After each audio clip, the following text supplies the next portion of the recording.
ഓം ശാന്തി 15/6/2025 അവ്യക്ത BapDada revise course 30/11/2005. മുരളിയുടെ ടൈറ്റിലാണ് സമയത്തിന്റെ സമീപതയ്ക്കനുസരിച്ച് സ്വയത്തെ പരിധിയുള്ള ബന്ധനങ്ങളിൽ നിന്ന് മുക്തമാക്കി സമ്പന്നവും സമാനവും ആകൂ.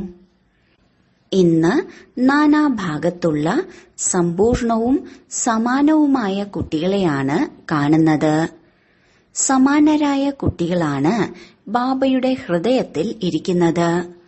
സമാനരായ കുട്ടികളുടെ വിശേഷതയാണ് അവർ സദാ നിർവിഘ്നവും നിർവികൽപ്പവും നിർമ്മാനവും നിർമ്മലവും ആയിരിക്കും. അങ്ങനെയുള്ള ആത്മാക്കൾ സദാ സ്വതന്ത്രരായിരിക്കും. ഒരു വിധത്തിലുള്ള പരിധിയുള്ള ബന്ധനത്തിൽ ബന്ധിതരാകില്ല. അങ്ങനെയുള്ള പരിധിയില്ലാത്ത സ്വതന്ത്ര ആത്മാവായോ എന്ന് സ്വയത്തിനോട് ചോദിക്കണം. ഏറ്റവും ആദ്യത്തെ സ്വാതന്ത്ര്യമാണ് ദേഹാഭിമാനത്തിൽ നിന്നുള്ള സ്വാതന്ത്ര്യം. ആവശ്യം വരുമ്പോൾ ദേഹത്തിന്റെ ആധാരമെടുക്കുകയും അല്ലാത്തപ്പോൾ ദേഹത്തിൽ നിന്ന് വേറിട്ടിരിക്കുകയും ചെയ്യണം. ദേഹത്തിന്റെ ആകർഷണത്തിലേക്ക് വരരുത്. രണ്ടാമത്തെ കാര്യമാണ് സ്വതന്ത്ര ആത്മാവിന് പഴയ സ്വഭാവ സംസ്കാരത്തിന്റെയൊന്നും ബന്ധനമില്ല. പഴയ സ്വഭാവ സംസ്കാരത്തിൽ നിന്ന് മുക്തമായിരിക്കും. ഒരു ദേഹധാരി ആത്മാക്കളുടെയും സംബന്ധ സമ്പർക്കത്തിൽ ആകർഷിതരാകില്ല. സംബന്ധ സമ്പർക്കത്തിൽ വരുമ്പോൾ വേറിട്ടവരും പ്രിയപ്പെട്ടവരുമായിരിക്കും. സ്വയത്തെ പരിശോധിക്കണം. ഏതെങ്കിലും ചെറിയ കർമ്മേന്ദ്രിയം പോലും ബന്ധനത്തിൽ ബന്ധിക്കുന്നില്ലല്ലോ. തന്റെ സ്വമാനം ഓർമ്മിക്കൂ. മാസ്റ്റർ സർവശക്തിവാൻ, ത്രികാലദർശി, ത്രിനേത്രി, സ്വദർശന ചക്രധാരി. ഈ സ്വമാനത്തിന്റെ ആധാരത്തിൽ സർവശക്തിവാന്റെ കുട്ടികളെ ഏതെങ്കിലും കർമ്മേന്ദ്രിയങ്ങൾക്ക് ആകർഷിക്കാൻ കഴിയുമോ? സമയത്തിന്റെ സമീപതയ്ക്കൊപ്പം സ്വയം സർവബന്ധനങ്ങളിൽ നിന്നും മുക്തമാകാൻ കഴിയുന്നുണ്ടോ എന്ന് നോക്കണം. ബന്ധനങ്ങൾ ഒന്നും ബാക്കിയില്ലല്ലോ. അന്തിമ പേപ്പറിൽ ഒന്നാമതെത്തുന്നതിനുള്ള പ്രത്യക്ഷ തെളിവാണ് മനസ്സിനെയും ബുദ്ധിയെയും സെക്കൻഡിൽ എവിടെ എങ്ങനെ വെക്കുന്നോ അതുപോലെ ഇരിക്കണം. ചഞ്ചലമാകരുത്. സ്ഥൂല ശരീരം കൊണ്ട് ആഗ്രഹിക്കുന്നിടത്ത് പോകാൻ സാധിക്കുന്നത് പോലെ ബുദ്ധി കൊണ്ട് ആഗ്രഹിക്കുന്ന സ്ഥിതിയിൽ സ്ഥിതി ചെയ്യാൻ സാധിക്കുന്നുണ്ടോ? Science light house might house ഉണ്ടാക്കി സ്വിച്ച് ഇടുമ്പോൾ സെക്കൻഡിൽ ലൈറ്റ് ഹൌസ് നാനാഭാഗത്തും പ്രകാശം പരത്തുന്നു, മൈറ്റ് കൊടുക്കുന്നു. അതുപോലെ നിങ്ങളും സ്മൃതിയുടെ സ്വിച്ച് ഓൺ ചെയ്യുമ്പോൾ ലൈറ്റ് ഹൌസും മൈറ്റ് ഹൌസുമായി ആത്മാക്കൾക്ക് ലൈറ്റും മൈറ്റും കൊടുക്കാൻ കഴിയുന്നുണ്ടോ? അശരീരിയാകാൻ ഓർഡർ ലഭിച്ചാൽ ഒരു സെക്കൻഡിൽ ആകുമോ അതോ യുദ്ധം ചെയ്യേണ്ടി വരുമോ? ഈ വളരെ കാലമായുള്ള അഭ്യാസം അന്തിമത്തിൽ സഹയോഗിയാകും. വളരെ കാലമായുള്ള അഭ്യാസം ഇല്ലെങ്കിൽ ആ സമയത്ത് അശരീരിയാകാൻ പരിശ്രമിക്കേണ്ടി വരും. ബാപ്ദാദ അതുകൊണ്ട് ഈ സൂചനയാണ് തരുന്നത്. മുഴുവൻ ദിവസവും കർമ്മം ചെയ്യുമ്പോഴും ഇടയ്ക്കിടയ്ക്ക് ഈ അഭ്യാസം ചെയ്തുകൊണ്ടിരിക്കണം. ഇതിനായി മനസ്സിന്റെ നിയന്ത്രണ ശക്തി ആവശ്യമാണ്. മനസ്സ് നിയന്ത്രണത്തിൽ വന്നാൽ ഒരു കർമ്മേന്ദ്രിയങ്ങൾക്കും വശപ്പെടുത്താൻ കഴിയില്ല. ഇപ്പോൾ സർവ ആത്മാക്കൾക്കും നിങ്ങളിലൂടെ ശക്തിയുടെ വരദാനം വേണം. മാസ്റ്റർ സർവശക്തിവാൻ ആത്മാക്കളിൽ നിന്ന് ആത്മാക്കളുടെ ശുഭ ആഗ്രഹമാണ് പരിശ്രമം കൂടാതെ വരദാനമായി ദൃഷ്ടിയിലൂടെ വൈബ്രേഷനിലൂടെ ഞങ്ങളെ മുക്തമാക്കൂ. ഇപ്പോൾ എല്ലാവരും പരിശ്രമിച്ച് തളർന്നുപോയി. നിങ്ങളെല്ലാവരും പരിശ്രമത്തിൽ നിന്ന് മുക്തമായി മാറിയില്ലേ? അതോ ഇപ്പോഴും പരിശ്രമം വേണ്ടിവരുന്നുണ്ടോ? പരിശ്രമത്തിൽ നിന്ന് മുക്തരാകുന്നതിനുള്ള സഹജ മാർഗമാണ് ഹൃദയം കൊണ്ട് ബാബയുടെ അതീവ സ്നേഹി ആകണം. ബ്രാഹ്മണ ആത്മാക്കളായ നിങ്ങളുടെ ജന്മന ഉള്ള പ്രതിജ്ഞയാണ്. പ്രതിജ്ഞ ഓർമ്മയുണ്ടോ? ബാബ സ്വന്തമാക്കി ബ്രാഹ്മണ ജീവിതം തന്നപ്പോൾ ബ്രാഹ്മണ ജീവിതത്തിൽ നിങ്ങൾ എല്ലാവരുടെയും പ്രതിജ്ഞ എന്താണ്? ഒരു ബാബയല്ലാതെ രണ്ടാമതാരും ഇല്ല. പ്രതിജ്ഞ ഓർമ്മയുണ്ടോ? ഓർമ്മയുണ്ടെങ്കിൽ തലയാട്ടൂ. ശരി, കൈ ഉയർത്തുന്നുണ്ട്. ഉറപ്പായും ഓർമ്മയുണ്ടോ? അതോ ഇടയ്ക്കിടയ്ക്ക് മറന്നുപോകുന്നുണ്ടോ? 63 ജന്മങ്ങൾ മറക്കുന്നവരായി ഇപ്പോൾ ഈ ഒരു ജന്മം സ്മൃതി സ്വരൂപമായി. അതിനാൽ ബാബ കുട്ടികളോട് ചോദിക്കുന്നു, ചെറുപ്പത്തിലെ പ്രതിജ്ഞ ഓർമ്മയുണ്ടോ? എത്ര സഹജമാക്കി തന്നു. മുഴുവൻ ലോകവും ഒരു ബാബയായി, സർവസംബന്ധവും ഒരു ബാബയുമായിട്ട്, സർവപ്രാപ്തികളും ഒരു ബാബയിൽ നിന്ന്. പഠിപ്പിക്കുന്നതും പാലിക്കുന്നതും ഒരാളാണ്. സർവതും ഒരാളിലാണ്. കുടുംബവുമുണ്ട്. ഈശ്വരീയ കുടുംബമാണ്. എന്നാൽ ഒരു ബാബയുടെ കുടുംബമാണ്. വേറെ വേറെ അച്ഛന്മാരുടെ കുടുംബം അല്ല. ഒരു കുടുംബമാണ്. കുടുംബത്തിൽ പരസ്പരം ആത്മീയ സ്നേഹമുണ്ട്.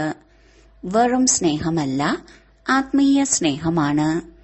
ബാബ് ദാദ ജന്മന ഉള്ള പ്രതിജ്ഞയാണ് ഓർമ്മിപ്പിക്കുന്നത്. ഏതു പ്രതിജ്ഞയാണ് ചെയ്തത്? എല്ലാവരും വളരെ ഉത്സാഹത്തോടെ ബാബയുടെ മുന്നിൽ ഹൃദയപൂർവ്വം പറഞ്ഞു, സർവതും അങ്ങയുടേതാണ്. ശരീരം, മനസ്സ്, ധനം എല്ലാം അങ്ങയുടേതാണ്. കൊടുത്ത വസ്തു ബാബയുടെ സ്വത്താണ്. ബാബയുടെ കാര്യത്തിൽ ഉപയോഗിക്കുന്നതിനായാണ് തന്നിരിക്കുന്നത്. നിങ്ങൾ ബാബയ്ക്ക് കൊടുത്തു കഴിഞ്ഞു. കൊടുത്തതല്ലേ? അതിടയ്ക്ക് തിരിച്ചെടുക്കാറുണ്ടോ? തിരിച്ചെടുത്താൽ സൂക്ഷിക്കാൻ ഏൽപ്പിച്ചത് കൈക്കലാക്കലാണ്. ചില കുട്ടികൾ ആത്മീയ സംഭാഷണത്തിൽ പറയുന്നു, എന്റെ മനസ്സ് അസ്വസ്ഥമാണ്. എങ്ങനെ എന്റെ മനസ്സ് ആയി? എന്റേത് നിന്റേതാക്കി സമർപ്പിച്ചതാണ്. അപ്പോൾ എന്റെ മനസ്സ് എങ്ങനെ വന്നു? നിങ്ങളെല്ലാവരും കവടി പോലും ഇല്ലാതെ ചക്രവർത്തി ആയി. ഇപ്പോൾ നിങ്ങൾക്ക് ഒന്നും സ്വന്തമായി ഇല്ല, എന്നാലും ചക്രവർത്തിയായി. എങ്ങനെ? ബാപ്ദാദയുടെ ഖജനാവുകളെല്ലാം നിങ്ങളുടെ ഖജനാവായി. അപ്പോൾ ചക്രവർത്തിയായില്ലേ?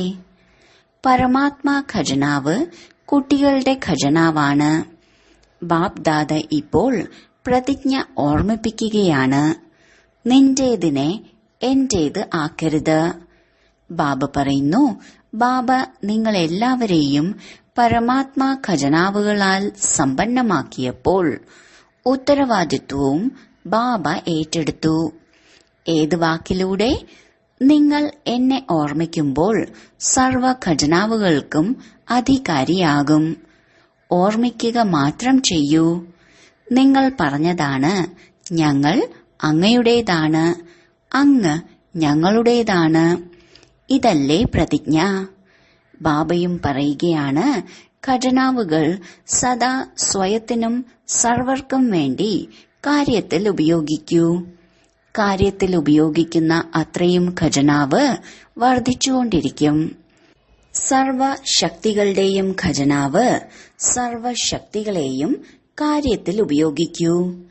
ഞാൻ സർവശക്തിവാനാണെന്ന ജ്ഞാനം ബുദ്ധിയിൽ മാത്രം വയ്ക്കാതെ സർവശക്തികളും സമയമനുസരിച്ച് കാര്യത്തിൽ ഉപയോഗിക്കൂ, സേവനത്തിൽ ഉപയോഗിക്കൂ. രണ്ട് ശക്തികൾ സദാ ഓർമ്മയുണ്ടെങ്കിൽ, സമയത്തിന് കാര്യത്തിൽ ഉപയോഗിക്കുകയാണെങ്കിൽ സദാ നിർവിഘ്നരായിരിക്കാം. ഇതാണ് ബാപ്ദാദ കൂടുതൽ കുട്ടികളുടെയും കണക്ക് നോക്കിയപ്പോൾ കണ്ടത്. വിഘ്നത്തിന് നിങ്ങളുടെ മുന്നിലേക്ക് വരാനുള്ള ശക്തിയില്ല. ഇത് ബാബ്ദാദയുടെ ഉറപ്പാണ്. സർവശക്തികളും ആവശ്യമാണ്.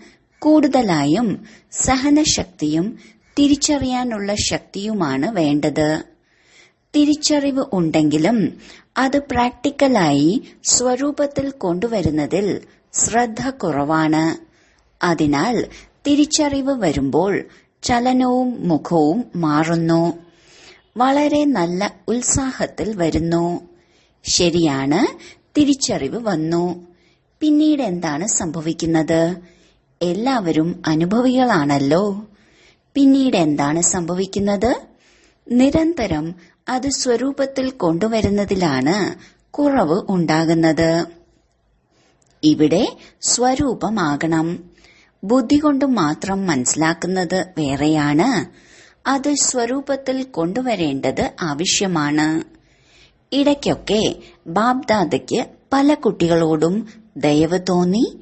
കുട്ടികൾക്ക് പരിശ്രമിക്കാൻ സാധിക്കുന്നില്ല. കുട്ടികൾക്ക് പകരം ബാബ തന്നെ ചെയ്യാം എന്നാണ് ബാബ്ദാദ കരുതുന്നത്. എന്നാൽ ഡ്രാമയിലെ രഹസ്യമാണ് ചെയ്യുന്നവർ നേടും.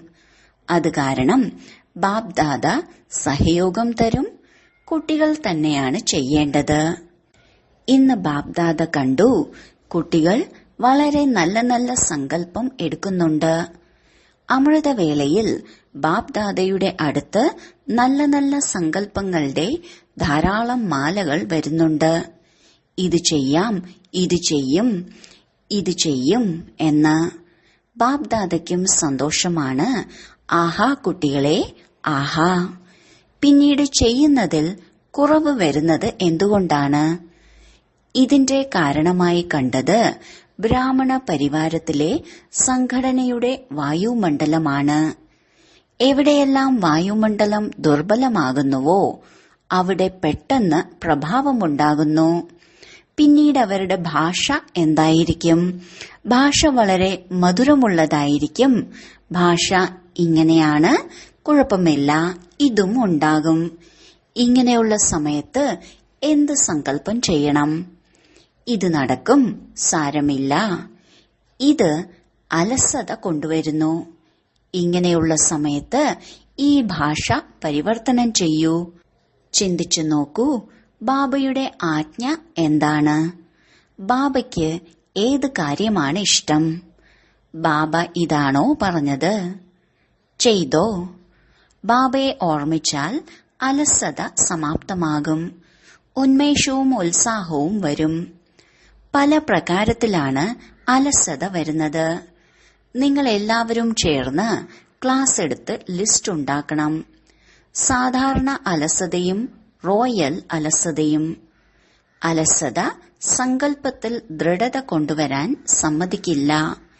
ദൃഢതയാണ് സഫലതയുടെ ആധാരം. അതിനാൽ സങ്കല്പം മാത്രമായി തീരുന്നു, സ്വരൂപത്തിൽ വരുന്നില്ല. ഇന്ന് എന്താണ് കേട്ടത്? പ്രതിജ്ഞ ഓർമ്മിപ്പിച്ചില്ലേ? ഇത്രയ്ക്ക് നല്ല പ്രതിജ്ഞയാണ് ചെയ്യുന്നത്. പ്രതിജ്ഞ കേട്ട് ബാബ്ദാദയും സന്തോഷിക്കുന്നു. പ്രതിജ്ഞ എത്രയാണോ ചെയ്യുന്നത് അത്രയ്ക്ക് നേട്ടം ഉണ്ടാകുന്നില്ല. ബാബ്ദാദയും ഇതാണ് ആഗ്രഹിക്കുന്നത്. ചോദിക്കാറുണ്ട്, ബാബ്ദാദ എന്താണ് ആഗ്രഹിക്കുന്നത്? ബാബ്ദാദയുടെ ആഗ്രഹം ഇതാണ്, സമയത്തിന് മുൻപ് എവർ റെഡി ആകണം. സമയം നിങ്ങളുടെ മാസ്റ്റർ ആകരുത്. നിങ്ങളാണ് സമയത്തിന്റെ മാസ്റ്റർ. അതിനാൽ ബാബ്ദാദയുടെ ആഗ്രഹം ഇതാണ്, സമയത്തിന് മുൻപ് സമ്പന്നമായി ബാബയുടെ കൂടെ കുട്ടികളും വിശ്വത്തിന്റെ സ്റ്റേജിൽ പ്രത്യക്ഷമാകണം. ശരി, പുതിയ കുട്ടികൾ ആരാണോ വന്നിരിക്കുന്നത് അവർ കൈ ഉയർത്തൂ. വലിയ കൈ ഉയർത്തൂ. ഉയരത്തിൽ. ശരി, ബാബ്ദാദയ്ക്ക് പുതിയ കുട്ടികളെ കാണുമ്പോൾ സന്തോഷമാണ്. ഭാഗ്യവാന്മാരായ കുട്ടികൾ തന്റെ ഭാഗ്യം ഉണ്ടാക്കുന്നതിന് വന്നതാണ്. ആശംസകൾ. ഇപ്പോൾ വന്ന പുതിയ കുട്ടികളിൽ ആരെല്ലാം അത്ഭുതം ചെയ്യും? വൈകി വന്നതാണ്, എന്നാലും മുന്നിൽ പോകണം. എല്ലാ റിസൾട്ടും ബാബ് ദാദയ്ക്ക് ലഭിക്കും. ശരി, ഡബിൾ വിദേശികളോട്: നല്ലതാണ്. ഡബിൾ വിദേശികൾ സ്വയത്തിലും സേവനത്തിലും വളരെ നല്ല ശ്രദ്ധ കൊടുക്കുന്നുണ്ട്. എന്നാൽ ഇതിൽ ഒരടയാളം ചേർക്കണം, അടിവര ഇടണം. പരിവർത്തനത്തിനുള്ള ഏത് സങ്കല്പമാണോ എടുത്തത്, നല്ല ഉന്മേഷത്തോടെ, ഉത്സാഹത്തോടെ, ധൈര്യത്തോടെ എടുക്കുന്നു, അത് ചെയ്യുക തന്നെ വേണം എന്ന് അടിവര ഇടണം. ബാബ്ദാദയും സന്തോഷത്തിലാണ്. വൃദ്ധി ഉണ്ടാകുന്നുണ്ട്. സ്വയത്തിലും സേവനത്തിലും ശ്രദ്ധയുണ്ട്. പക്ഷേ മുഴുവൻ ടെൻഷൻ മാറിയില്ല. ശ്രദ്ധയുണ്ട്, ഇടയ്ക്ക് കുറച്ച് ടെൻഷനുമുണ്ട്. ഇത് സമാപ്തമാക്കണം. നല്ല ധൈര്യമാണ്. ധൈര്യത്തിന് ആശംസകളുണ്ട്. ബാബയും ഇവിടെ ഇരിക്കുന്നവർ എല്ലാവരും നിങ്ങളുടെ ധൈര്യത്തിന് ആശംസ തരികയാണ്. കൈയടിക്കൂ. ശരി, നിങ്ങൾ ഇവിടെ ഇരിക്കുന്നവരാണ്. എന്നാൽ ബാബ് ദാദയ്ക്ക് ദൂരെ ഇരിക്കുന്ന അനേകം കുട്ടികളുടെയും സ്നേഹസ്മരണകൾ കിട്ടി. ബാബ് ദാദയും ഓരോ കുട്ടിയെയും കണ്ണുകളിൽ നിറച്ച് ഹൃദയത്തിൽ നിന്ന് വളരെയധികം ആശീർവാദം തരുന്നു. ഭാരതത്തിലെയും വിദേശത്തെയും അനേകം കുട്ടികളുടെ ഓർമ്മ കിട്ടുന്നുണ്ട്. കത്തുകൾ കിട്ടുന്നുണ്ട്. ഇമെയിൽ വരുന്നുണ്ട്. എല്ലാം ബാബയുടെ അടുത്തെത്തി. ശരി, ബാബ് ദാദ ഒരു സെക്കൻഡിൽ അശരീരി ഭവയുടെ ഡ്രിൽ കാണാൻ ആഗ്രഹിക്കുന്നു. അന്തിമത്തിൽ പാസ്സാകണമെങ്കിൽ ഈ ഡ്രിൽ വളരെ ആവശ്യമാണ്. ഇപ്പോൾ ഇത്രയും വലിയ സഭയിലിരുന്ന് ഒരു സെക്കൻഡിൽ ദേഹബോധത്തിൽ നിന്ന് ഉപരിയായിരിക്കുന്ന സ്ഥിതിയിൽ സ്ഥിതി ചെയ്യൂ. ആകർഷണങ്ങൾ ഒന്നും ആകർഷിക്കരുത്. ബാബ്ദാദ ഡ്രിൽ ചെയ്യിച്ചു. ശരി, നാനാഭാഗത്തുമുള്ള തീവ്ര പുരുഷാർത്ഥികളായ കുട്ടികൾക്ക് സദാ സ്വപരിവർത്തനത്തിന്റെയും വിശ്വപരിവർത്തനത്തിന്റെയും സേവനത്തിൽ തൽപരരായിരിക്കുന്ന വിശേഷ ആത്മാക്കൾക്ക് സദാ ബ്രഹ്മബാബയ്ക്ക് സമാനം കർമ്മയോഗി, കർമ്മത്തിന്റെയും കർമ്മേന്ദ്രിയങ്ങളുടെയും ആകർഷണത്തിൽ നിന്ന് മുക്തരായ ആത്മാക്കൾക്ക് സദാ ഓരോ സങ്കല്പത്തിലും വാക്കിലും കർമ്മത്തിലും ദൃഢത സ്വരൂപത്തിൽ കൊണ്ടുവരുന്ന ബാബയുടെ സമീപത്തുള്ളവരും സമാനരുമായ കുട്ടികൾക്ക് ബാബ്ദാദയുടെ ഹൃദയത്തിൽ നിന്നുള്ള ആശീർവാദവും ഹൃദയത്തിലെ സ്നേഹസ്മരണകളും നമസ്തേയും. ദാദിജിയോട്: ആരോഗ്യവതിയായി, ഇപ്പോൾ രോഗം പോയി. മഹാരഥികളോട് വിടവാങ്ങാനാണ് രോഗങ്ങൾ വരുന്നത്. ഉള്ളിന്റെ ഉള്ളിൽ കർമാതീതമാകാനുള്ള അഭ്യാസം ചെയ്യുകയാണ്. ദാദി ജാനകി പറയുകയാണ്, ബ്രാക്കറ്റിൽ ദാദി നിശ്ചിന്ത ചക്രവർത്തിയാണ്. താങ്കൾക്ക് ചിന്തയുണ്ടോ? താങ്കളും നിശ്ചിന്തമാണ്. രണ്ടുപേരും നല്ല പാർട്ടാണ് അഭിനയിക്കുന്നത്. ഏറ്റവും വലിയ ഉത്തരവാദിത്വത്തിന്റെ കിരീടം ധരിക്കുന്ന നിമിത്തമായില്ലേ? ഇവർ എല്ലാവരും കൂട്ടുകാരാണ്. നിങ്ങളെ കാണുമ്പോൾ ഉന്മേഷ ഉത്സാഹമുണ്ടാകുന്നു. ബ്രാക്കറ്റിൽ ഇപ്പോൾ പുതിയതായി എന്തു ചെയ്യണം? ബാബ തന്നെ എന്തെങ്കിലും പ്രേരണ തരൂ. ബാബ്ദാദ കേൾപ്പിച്ചതാണ്, ഓരോ വിഭാഗത്തിന്റെയും പൂച്ചെണ്ട് തയ്യാറാക്കണം. അതിൽ മൈക്ക് വേണം, മൈറ്റ് വേണം. സമ്പർക്കത്തിലുള്ള മൈക്ക് മാത്രമല്ല, സംബന്ധത്തിലും സമീപത്തായിരിക്കണം. അങ്ങനെയുള്ള പൂച്ചെണ്ട് തയ്യാറാക്കണം. ആ ഗ്രൂപ്പ് പിന്നീട് സേവനം ചെയ്യുന്നതിന് നിമിത്തമാകും. അവർ മൈക്കാകും, നിങ്ങൾ മൈറ്റാകണം. അവർ ഉള്ളിൽ നിന്ന് ബാബ എന്ന് പറയണം. അപ്പോൾ പ്രഭാവമുണ്ടാകും. അവരെ സംബന്ധത്തിൽ സമീപത്ത് കൊണ്ടുവരണം. ഇടയ്ക്കിടയ്ക്ക് മാത്രമാകുമ്പോൾ ലഹരി കുറച്ചു കുറയുന്നു. സംബന്ധ സമ്പർക്കത്തിൽ എവിടെ വരികയാണെങ്കിലും അവിടെ സംബന്ധവും സമ്പർക്കവും ഉണ്ടെങ്കിൽ ശരിയാകും. ശരി. വരദാനം. സദാ ശ്രേഷ്ഠവും പുതിയതുമായ സേവനത്തിലൂടെ വൃദ്ധി ഉണ്ടാക്കുന്ന സഹജ സേവാധാരിയായി ഭവിക്കട്ടെ. സങ്കല്പത്തിലൂടെ ഈശ്വരീയ സേവനം ചെയ്യുന്നത് സേവനത്തിന്റെ പുതിയതും ശ്രേഷ്ഠവുമായ രീതിയാണ്. രത്നവ്യാപാരി ദിവസവും രാവിലെ തന്റെ ഓരോ രത്നവും ശുദ്ധമാണോ, അതിന്റെ സ്ഥാനത്താണോ വെച്ചിട്ടുള്ളത്, തിളക്കമുണ്ടോ എന്നെല്ലാം പരിശോധിക്കുന്നതുപോലെ ദിവസവും അമൃതവേളയിൽ തന്റെ സമ്പർക്കത്തിൽ വരുന്ന ആത്മാക്കളിൽ സങ്കല്പത്തിന്റെ കണ്ണോടിക്കൂ.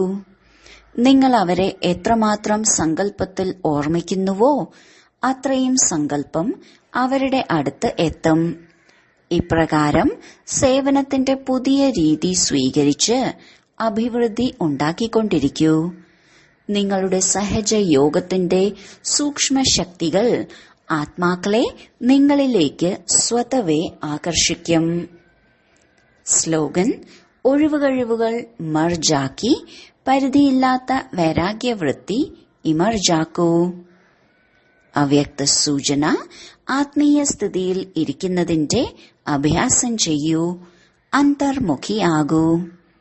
ജ്ഞാനത്തിൽ മനനത്തോടൊപ്പം ശുഭഭാവന, ശുഭകാമനയുടെ സങ്കല്പം സകാശ് കൊടുക്കുന്നതിന്റെ അഭ്യാസം. ഈ മനസ്സിന്റെ മൗനം അഥവാ ട്രാഫിക് കൺട്രോൾ ദിവസം മുഴുവനും ഇടയ്ക്കിടയ്ക്ക് നിശ്ചിതപ്പെടുത്തൂ. അന്തർമുഖതയുടെ മുറിയിലിരുന്ന് എത്രത്തോളം ഗവേഷണം ചെയ്യുന്നുവോ അത്രയും ഏറ്റവും നല്ല ടച്ചിങ് ഉണ്ടാകും. ആ ടച്ചിങ്ങിലൂടെ അനേക ആത്മാക്കൾക്ക് പ്രയോജനമുണ്ടാകും. സൂചന: ഇന്ന് അന്താരാഷ്ട്ര യോഗത്തിന്റെ ദിവസം, മൂന്നാമത്തെ ഞായറാഴ്ചയാണ്. വൈകുന്നേരം 6:30 മുതൽ 7:30 വരെ എല്ലാ സഹോദരീ സഹോദരന്മാരും ഒരുമിച്ച് യോഗ അഭ്യാസത്തിന്റെ അനുഭവം ചെയ്യണം. ഭൃകുടിയുടെ സിംഹാസനത്തിൽ വിരാജിതനായ പരമാത്മ ശക്തികളാൽ സമ്പന്നമായ ഞാൻ കർമ്മേന്ദ്രിയ ജീത്ത് ആത്മാവാകുന്നു. വികർമ്മ ജീത്ത് ആകുന്നു. മുഴുവൻ കൽപ്പത്തിലും ഹീറോ പാർട്ട് അഭിനയിക്കുന്ന സർവശ്രേഷ്ഠ മഹാൻ ആത്മാവാണ് ഞാൻ. മുഴുവൻ ദിവസവും ഈ സ്വമാനത്തിലിരിക്കണം. ഓം ശാന്തി.